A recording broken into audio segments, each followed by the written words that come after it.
sebentar yuk bareng aku, Dewi.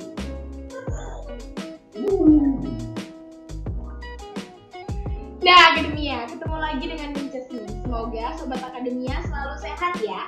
Dan semoga Sobat Akademia tidak bosan untuk sama-sama belajar bareng Minces. Kali ini kita akan membahas tentang suprastruktur dan infrastruktur politik Indonesia. Tujuan pembelajaran hari ini adalah untuk memahami suprastruktur dan infrastruktur politik menurut Undang-Undang Dasar Negara Republik Indonesia tahun 1945. Oke, Akademia. Apa sih arti politik? Nah, Minces beritahu nih. Politik adalah segala sesuatu yang berhubungan dengan negara maupun proses pengambilan keputusan ketatanegaraan. Sedangkan infrastruktur politik adalah segala sesuatu yang berhubungan dengan kehidupan lembaga-lembaga kemasyarakatan yang dalam aktivitasnya dapat mempengaruhi baik langsung atau tidak langsung kepada lembaga-lembaga kenegaraan dalam menjalankan fungsi serta kekuasaannya masing-masing. Infrastruktur politik dalam kehidupan politik masyarakat memiliki fungsi antara lain.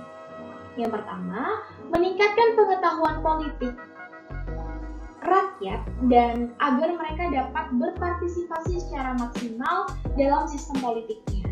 Yang kedua, mempertemukan kepentingan yang beraneka ragam dan nyata-nyata hidup dalam masyarakat. Yang ketiga, sebagai agregasi kepentingan.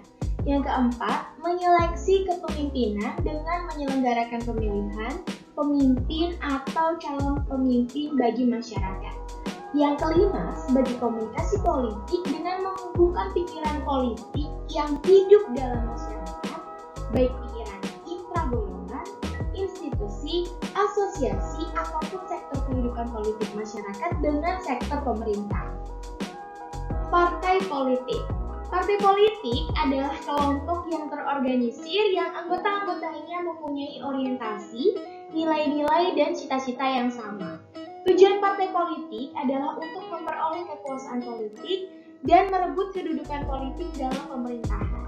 Dalam negara demokratis, partai politik memiliki fungsi sebagai sarana komunikasi politik, sosialisasi politik, rekrutmen politik, dan pengatur konflik. Kelompok kepentingan atau interest group. Kelompok kepentingan adalah kelompok yang bertindak dan berbuat karena adanya suatu kepentingan bagi kelompok tersebut. Salah satu contoh kelompok kepentingan adalah kelompok buruh. Mereka berkumpul dalam berbagai macam organisasi perburuan di Indonesia. Salah satu kepentingannya adalah menolak pemutusan hubungan kerja melalui demonstrasi. Kelompok penekanan atau pressure group. Kelompok penekanan adalah suatu kelompok dalam masyarakat yang melakukan suatu tindakan yang bertujuan untuk membuat pemerintah melakukan segala sesuatu sebagaimana yang mereka tuntutkan. Kelompok penekanan ini sangat penting peranannya di dalam negara demokrasi loh, Akademia. Nah, salah satu contoh kelompok penekanan adalah kekuatan mahasiswa. Mahasiswa dapat memberikan tuntutan tertentu kepada pemerintah atau kelompok lain yang dianggap tidak sejalan dengan kepentingan rakyat. Tuntutan mahasiswa dapat digunakan oleh pemerintah sebagai sarana untuk merefleksikan program pembangunan yang dijalankan. Media massa. Media massa adalah jenis media komunikasi massa yang secara khusus didesain untuk mencapai masyarakat yang sangat luas. Media massa dibedakan antara media cetak dan juga media elektronik. Namun, keduanya yang terpenting adalah menjadi sumber informasi bagi masyarakat dan untuk menyalurkan gagasan untuk konsumsi umum.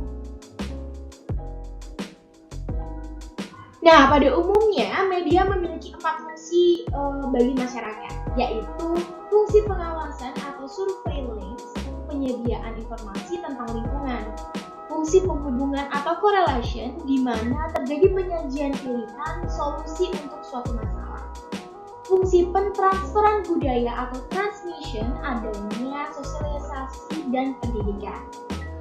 Yang terakhir, fungsi hiburan atau entertainment, baik yang berfungsi positif atau fungsional maupun fungsi negatif atau disfungsi. Lembaga Swadaya Masyarakat atau LSM. Lembaga Swadaya Masyarakat adalah sebuah organisasi yang didirikan oleh perorangan ataupun sekelompok orang yang secara sukarela untuk memberikan pelayanan kepada masyarakat umum tanpa bertujuan untuk memperoleh keuntungan dari kegiatannya. Secara garis besar, Lembaga Swadaya Masyarakat atau LSM dapat dilihat dengan ciri-ciri sebagai berikut. Yang pertama, organisasi ini bukan bagian dari pemerintah, birokrasi, ataupun negara. Yang kedua, dalam melakukan kegiatan tidak bertujuan untuk memperoleh keuntungan atau nirlaba. Yang ketiga, kegiatan dilakukan semata-mata untuk kepentingan masyarakat umum, tidak hanya untuk kepentingan para anggota seperti yang dilakukan koperasi ataupun organisasi profesi. Sedangkan, secara garis besar, dari sekian banyak organisasi LSM yang ada di Indonesia dapat dikategorikan menjadi organisasi donor, organisasi mitra pemerintah, organisasi profesional, dan juga organisasi oposisi. Nah, akademia. Dalam kehidupan politik, meskipun suprastruktur politik dan infrastruktur politik dipisahkan, tetapi dalam kenyataannya di antara keduanya terdapat kaitan yang sangat erat. Suprastruktur politik akan mantap jika didukung oleh infrastruktur politik yang mantap pula.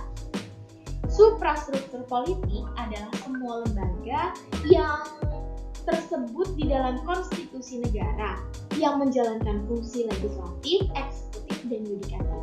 Ketiga fungsi pemerintahan tersebut, legislatif, eksekutif, dan yudikatif, dalam membuat keputusan-keputusan atau kebijaksanaan negara diperlukan adanya kekuatan yang seimbang, saling mengawasi, dan terjalinnya kerjasama yang baik.